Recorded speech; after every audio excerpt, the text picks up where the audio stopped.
देखिए, मैं इस दो बात को एकदम स्पष्ट कर दूं। अगर किसी भी एक विषय को उदाहरण के तौर पर दिखाकर अगर सरकार की नीयत पे सवाल उठाया जाएगा, तो आज की तारीख में सरकार का अंग होने के नाते मैं इस बात को स्पष्ट कर दूं।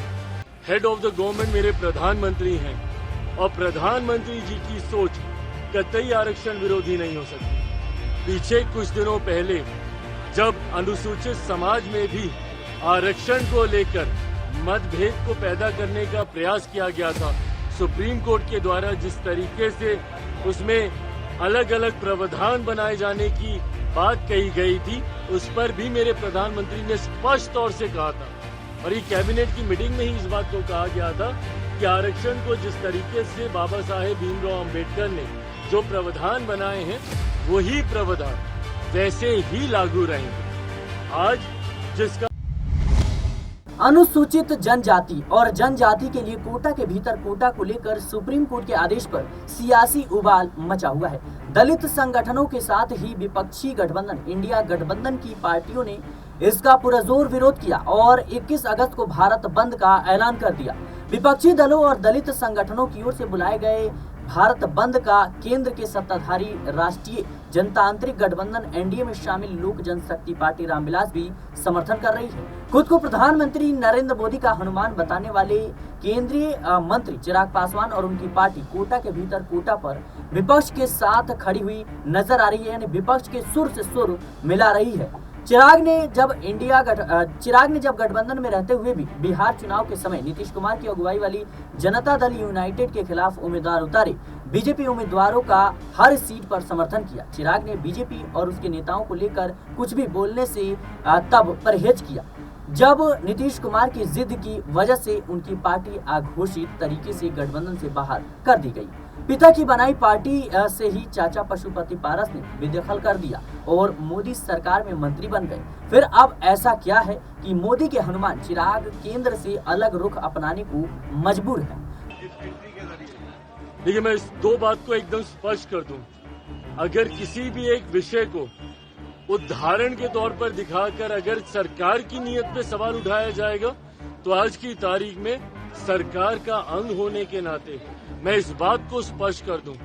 हेड ऑफ द गवर्नमेंट मेरे प्रधानमंत्री हैं और प्रधानमंत्री जी की सोच कतई आरक्षण विरोधी नहीं हो सकती। पीछे कुछ दिनों पहले जब अनुसूचित समाज में भी आरक्षण को लेकर मतभेद को पैदा करने का प्रयास किया गया था, सुप्रीम कोर्ट के द्वारा जिस तरीके से उसमें अलग अलग प्रावधान बनाए जाने की बात कही गई थी, उस पर भी मेरे प्रधानमंत्री ने स्पष्ट तौर से कहा था और ये कैबिनेट की मीटिंग में ही इस बात को कहा गया था कि आरक्षण को जिस तरीके से बाबा साहेब भीमराव अंबेडकर ने जो प्रावधान बनाए हैं, वही प्रावधान वैसे ही लागू रहेंगे। आज जिसका चिराग पासवान और उनकी पार्टी एक महीने में तीसरी बार केंद्र से अलग लाइन पर खड़ी नजर आ रही है।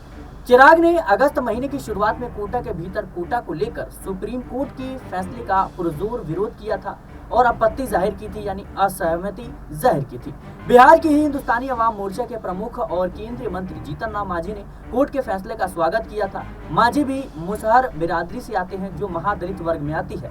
चिराग लेटरल एंट्री के जरिए केंद्र सरकार में ज्वाइंट सेक्रेटरी और निदेशक लेवल के 45 रिक्त पदों पर भरने के लिए यूपीएससी के विज्ञापन का भी विरोध कर रहे थे, जिसे रद्द करने के लिए सरकार की ओर से एक दिन पहले ही आयोग को पत्र लिख दिया गया था।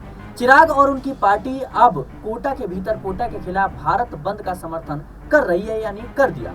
चिराग पासवान ने कहा कि एससी और एसटी के लिए आरक्षण की वजह सामाजिक आर्थिक पिछड़ापन वजह नहीं है, इसकी पृष्ठभूमि में छुआछूत जैसी प्रथा है। उनका कहना है कि जब तक समाज में अनुसूचित जाति और जनजाति को लेकर छुआछूत जैसी प्रथा है, तब तक एससी एसटी के लिए सब कैटेगरी में आरक्षण और क्रीमी लेयर जैसे प्रावधान नहीं किए जाने चाहिए। मोदी सरकार के तीसरे कार्यकाल की शुरुआत के अभी 3 महीने भी नहीं हुए हैं और चिराग पासवान ने 3 बार केंद्र से अलग लाइन ले ली है। हालांकि वह बीजेपी या पीएम मोदी को टारगेट करने से परहेज करके अपने फॉर्मूले पर भी कायम नजर आ रही है। चिराग बार बार केंद्र से अलग लाइन क्यों ले रहे हैं? इस पर बिहार के वरिष्ठ पत्रकार ओम प्रकाश अश्क ने कहा कि दो वजह है, सामाजिक और राजनीतिक। उन्होंने कहा कि बिहार की सियासत में जाति बड़ा फैक्टर हमेशा से रहा है और आरक्षण दलित जातियों के लिए भावनात्मक मुद्दा है। दलित महादलित वर्गीकरण से चिराग की पार्टी का वोट बेस पासवान बिरादरी तक सिमट कर रह गया है। ऐसे में उनको डर है कि अगर कोटा के भीतर कोटा का समर्थन किया तो ये वोटर भी उनके हाथ से छिटक न जाए। नीतीश कुमार की पार्टी की एनडीए में वापसी के पहले चिराग की पार्टी बिहार में एनडीए का दूसरा सबसे बड़ा घटक दल थी। नीतीश की जो पॉलिटिक्स स्टाइल है उसमें उनकी बड़ी जो है बार्गेन पावर भी चिराग के लिए चिंता का विषय है। लोकसभा चुनाव नतीजों के बाद चिराग पासवान अब बीजेपी के लिए यस मैन वाली अपनी इमेज बदलने की कोशिश में जुटे हुए नजर आ रहे हैं। चिराग सुप्रीम कोर्ट ने 1 अगस्त को अपने फैसले में कहा था कि राज्य सरकार अनुसूचित जातियों और अनुसूचित जनजातियों में सब कैटेगरी बना सकती है। 7 जजों की बेंच ने अपने फैसले में कहा कि इससे मूल और जरूरतमंद कैटेगरी को आरक्षण का अधिक फायदा मिल सकेगा। कोटा के भीतर कोटा तर्क संगत आधार पर होगा। राज्यों की गतिविधियां न्यायिक समीक्षा के अधीन होगी।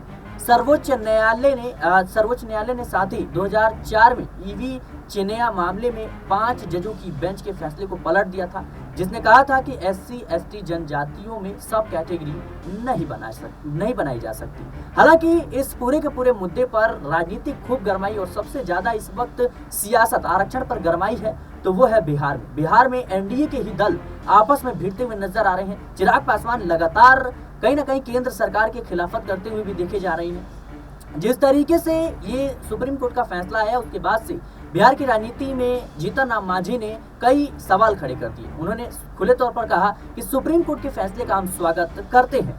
वहीं चिराग पासवान कहते हैं कि ये फैसला पूरी तरीके से गलत है, हम इससे असहमत हैं। तो एनडीए के 2 दल आपस में इस फैसले को लेकर के भिड़ते हुए नजर आ रहे हैं। जाहिर सी बात है, वोट बैंक की पॉलिटिक्स है और बिहार में विधानसभा चुनाव भी नजदीक है। ऐसे में चिराग पासवान को इस बात का डर है कि शायद उनसे जो दलित वोट बैंक है वो छिटक ना जाए। बीते दिनों आपको याद होगा कि कुछ ही दिनों पहले पासवान समाज के लोगों ने नीतीश सरकार के खिलाफ धरना प्रदर्शन किया अपनी तमाम मांगों को लेकर के, पुश्तैनी नौकरी में भागीदारी के लिए, लेकिन उन पर लाठीचार्ज हो जाता है। इसके बाद से जवाबदेही सबसे ज्यादा जो तय होती है वो चिराग पासवान की, क्योंकि चिराग पासवान इस वक्त एनडीए का हिस्सा है, नीतीश कुमार के कंधे से कंधा मिलाकर चल रहे हैं। लेकिन इसके बावजूद पासवान समाज का मुद्दा जो है इतना ज्यादा उठा, लेकिन चिराग पासवान ने उस पर चुप्पी साधी रही। हालांकि जब दिन बीता तो चिराग पासवान इस पर खुल के बोलते हुए नजर आए। उन्होंने कहा कि हमने इस मांग को लेकर के, इस मुद्दे को लेकर के सीएम नीतीश कुमार से बात कर ली है, जल्द ही फैसला हो सकता है। बहरहाल देखा जाए तो चिराग पासवान को इस बात का डर है कि शायद एनडीए में रहते हुए भारतीय जनता पार्टी से हाथ मिलाकर रहते हुए कहीं उनका वोट बैंक जो है खिसकता हुआ नजर न आ जाए। चिराग पासवान इसीलिए भी, चाहे वो योगी आदित्यनाथ द्वारा आदेश जो हो कांवड़ रूट में नेम प्लेट का, उसके खिलाफत करते हुए चिराग पासवान नजर आए थे।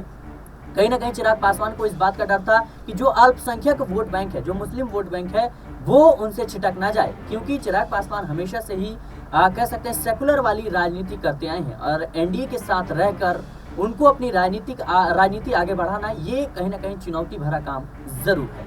बहरहाल देखा जाए तो बिहार में विधानसभा चुनाव है। चिराग पासवान लगातार एनडीए में रहते हुए भी भारतीय जनता पार्टी से अलग लाइन पकड़ रहे हैं। ये बीजेपी के लिए एक बड़ी खतरे की घंटी जरूर हो सकती है, क्योंकि देखा जाए तो चिराग पासवान हमेशा से ही नीतीश कुमार की खिलाफत करते हुए नजर आए थे और नीतीश कुमार जब एनडीए में शामिल नहीं थे उस वक्त चिराग पासवान सबसे बड़ा घटक दल थे, लेकिन अब नीतीश कुमार के आने से उनका जो रुतबा है वो कम जरूर हुआ है। हालांकि चिराग पासवान हमेशा से ही लगातार दलितों की पॉलिटिक्स करते आए हैं और चिराग पासवान को इसी बात का डर है कि एनडीए में रहते हुए कहीं ना कहीं उनसे जो दलित वोट बैंक है वो छिटक ना जाए, अल्पसंख्यक जो वोट बैंक है वो छिटक ना जाए। जिस तरीके से लगातार यूपी की सियासत में हमें देखने को मिला कि मायावती पर विपक्ष ने यह आरोप लगाया कि कहीं ना कहीं जो कह सकते हैं कि मायावती है वो भारतीय जनता पार्टी की बी टीम है, वो भारतीय जनता पार्टी की मदद कर रही है और ये जो स्लोगन था, ये जो कह सकते हैं बातें थी, ये जनता के दिल में बैठ गई। और जाहिर सी बात है कि लोकसभा चुनाव में 432 सीटों पर चुनाव लड़ने के बावजूद बीएसपी पार्टी ने एक भी सीट पर जीत हासिल नहीं की। ऐसे में कहीं ना कहीं चिराग पासवान की भी धड़कनें बढ़ी हुई है। बहरहाल इस रिपोर्ट में इतना ही। देश और दुनिया की तमाम खबरों के लिए बने रहना नेक्स्ट टाइम पॉलिटिकल बाइट।